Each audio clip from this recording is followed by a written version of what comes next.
Play it today, Lesson 23.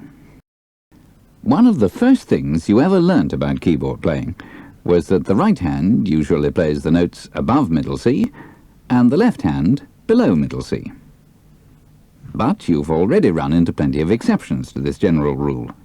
Occasions when the right hand moves down to the lower half of the keyboard, or the left hand moves up across middle C.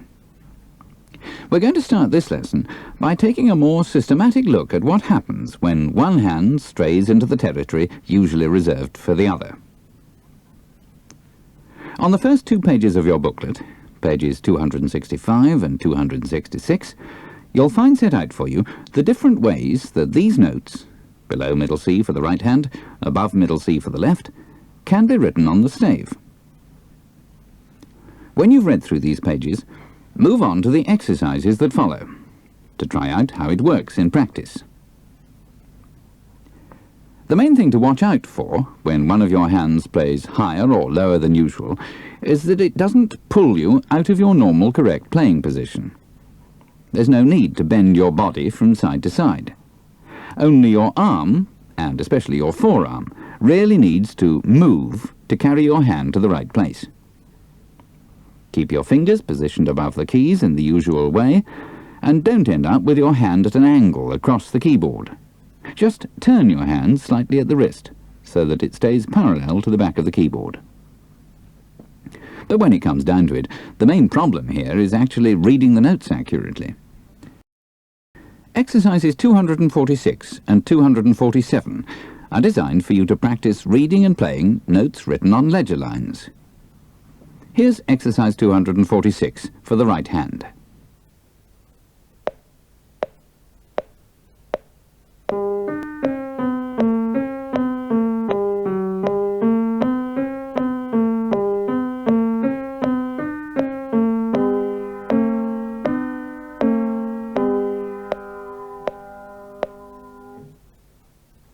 Exercise 247 is for the left hand.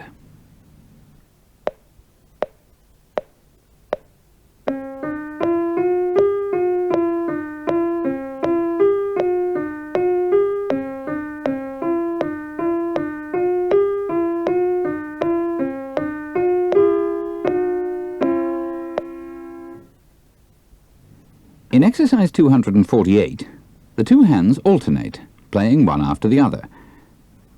So the left hand plays the first 4 semiquavers from C to F, then the right hand plays the next 4 from G to C, the left hand takes over again at the start of the second bar, then the right hand plays A to D, and so on. Halfway through, the pattern reverses itself, with the right hand playing the first 4 semiquavers in each bar, and the left hand the second 4. You won't find it all that easy to make this exercise sound the way it does on the cassette. For one thing, it's played quite fast, and you'll have to work at it much more slowly at first.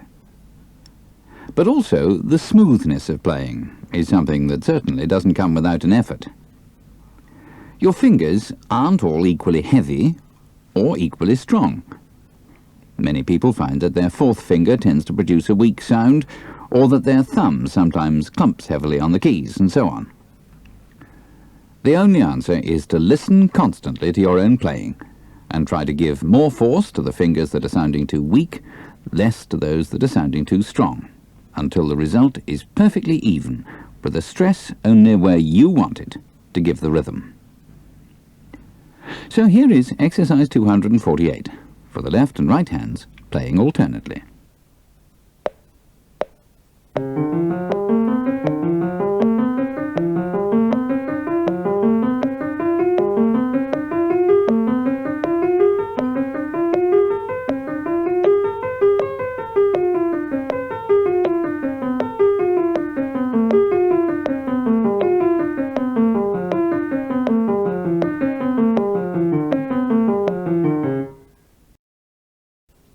In exercise 249, once again the 2 hands alternate.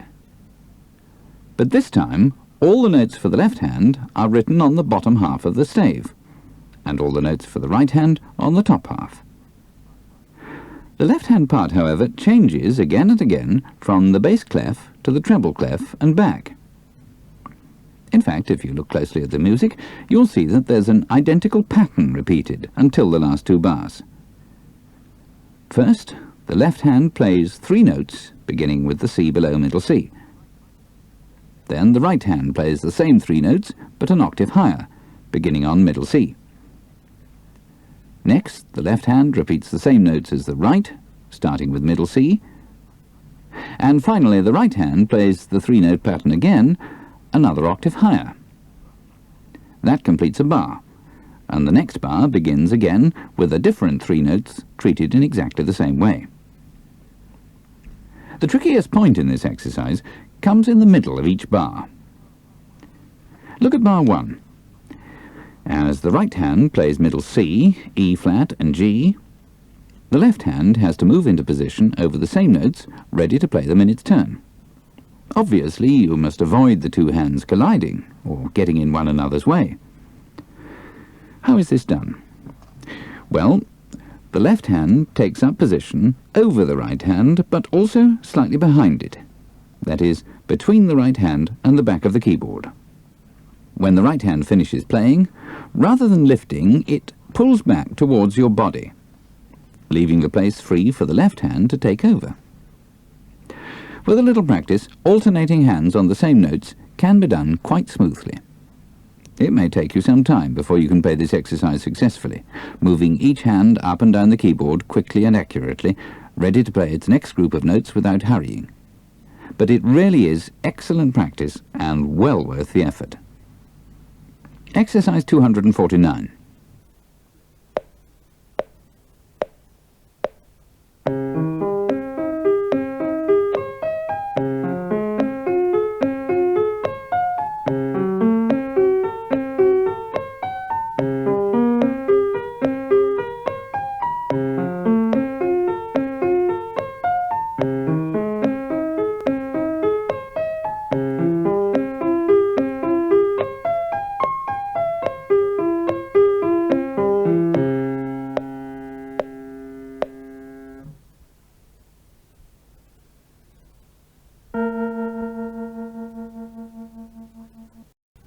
Haydn's Allegro is for solo keyboard.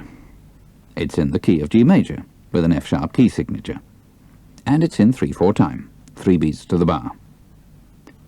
The piece starts with the left-hand part in the treble clef. So the first note in the left hand is the G above middle C. After 6 bars, the left hand moves into the bass clef. But there's another section where it returns to the treble clef later in the piece. You'll probably need to practice the 2 hands separately at first, and pay special attention to the fingering in the left hand.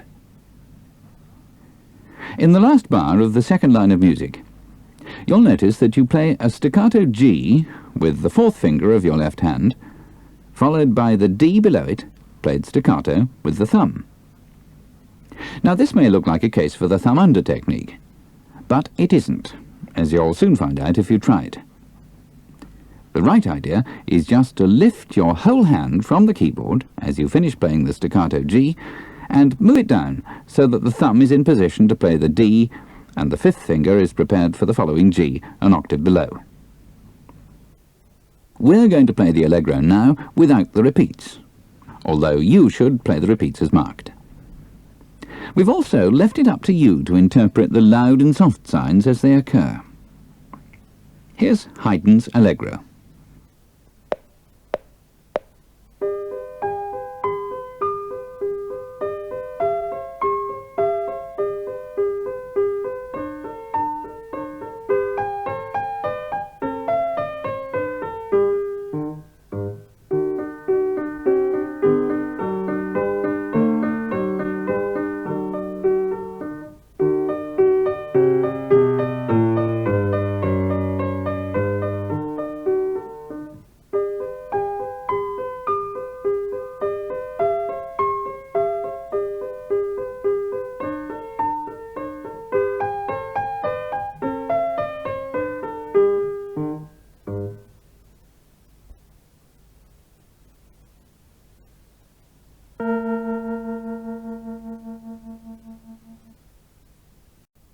piece with accompaniment for this lesson is called The Moon, the Sea, and.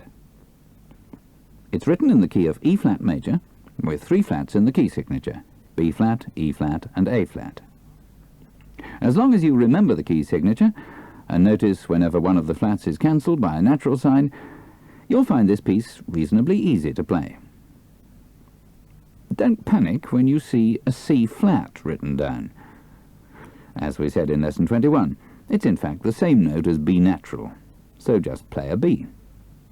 We'll be looking at C-flat and some other notes like it in the next lesson. For 8 bars on the first page, the right-hand part is marked to be played an octave above where it's written. If your keyboard isn't long enough to have all these high notes, then just ignore the octave above marking. The repeats are quite complicated, so we better run through them quickly. You start by playing straight through to the 3rd bar on the 3rd line of the 2nd page. Then you go back to the repeat sign at the end of the 6th bar of the piece and play up to the mark 2 bars from the end of the 1st page. From there you jump directly to the coda, which itself has a first section that's repeated twice. Listen to the cassette following the music, and it'll all soon become clear. And by the way, you'll notice that there are some unexpected notes in the chords here and there. These sophisticated variants on the basic chords help give the piece its special atmosphere. You don't need to go into them at this point. We'll be looking at them in some detail later in the course. So here is The Moon, the Sea, and, with keyboard and accompaniment.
You'll have noticed that the left hand has the tune, from bar 7 to bar 14. Also, don't overlook the pause sign in the second bar from the end of the coda. So now here's the backing on its own.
In Lesson 21, you met the basic chords on the first 6 degrees of the C major scale. Now we're going to do the same for the G major scale. If you look at the top of page 274 of your booklet, you'll see the basic chords set out for you. Of course, since G major has a key signature of F sharp, The chords have an F sharp where appropriate, in the B minor chord on the 3rd degree of the scale, and a D major chord on the 5th degree. Notice that, as in all major scales, there are major chords on the 1st, 4th and 5th degrees, and minor chords on the 2nd, 3rd and 6th. Let's play through the chords in their 3 positions with the right hand. Here's G major in the root position, 1st inversion and 2nd inversion.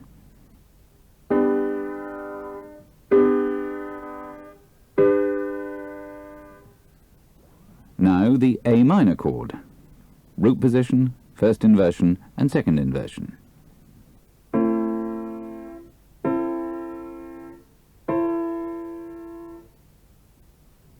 B minor.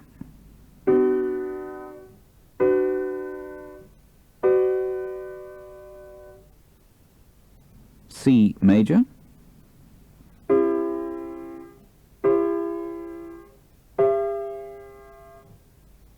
D major.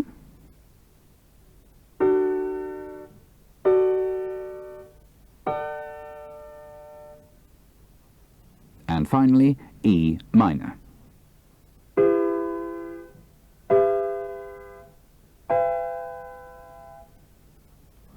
Try these chords through yourself, with the right hand and the left.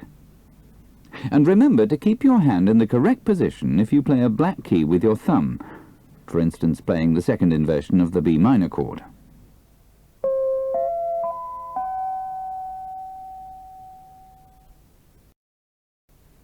On the next page of your booklet, page 275, there's another approach to the question of the difference between major and minor chords, which we first looked at in lesson 21. There we saw that a major chord is built up from a minor third on top of a major third, and that a minor chord has a major third on top of a minor third. Another way of looking at this is to say that a major chord consists of a major third, measured from the root note, and a 5th, also measured from the root note. So the D major chord has a major third, D to F sharp, and a perfect 5th, D to A. A minor chord, then, consists of a minor third and a 5th, again both measured from the root note. So in D minor we get a minor third, D to F, and a perfect 5th, D to A. To get from a major to a minor chord, all you do is lower the third by a semitone. And to go from minor to major, you raise the third a semitone. It could hardly be simpler. Now finally, to end this lesson, some more exercises with chord sequences. Exercises 250 to 255. They're basically exactly the same as exercises 240 to 245 in the last lesson, though this time using the chords of the G major scale instead of C major. Remember, the idea is to play the sequence selecting the correct position of each chord, root, 1st inversion or 2nd inversion, so that any notes the chords have in common are kept the same, and any notes that have to change move the shortest distance possible. We won't be playing these exercises on the tape, you have to work them out for yourself. But we'll talk you through the first exercise, exercise 250, as an example. It starts with G major in the root position, G, B and D. How do we move from there to a C major chord with the notes C, E and G? Well, the G is a note in common, so it stays the same. The B moves up a semitone to C, and the D rises a tone to E. That gives us G, C and E, the 2nd inversion of the C major chord. We then go back to G in the root position, and the next chord is D major, D, F sharp and A. So D is a note in common with the G major chord, and remains where it is. The B moves down a tone to A, and the G moves down a semitone to F sharp. And that gives us F sharp, A and D, the 1st inversion of D major. Once you've worked out a chord sequence like this, repeat it over and over again with both hands until it comes completely naturally.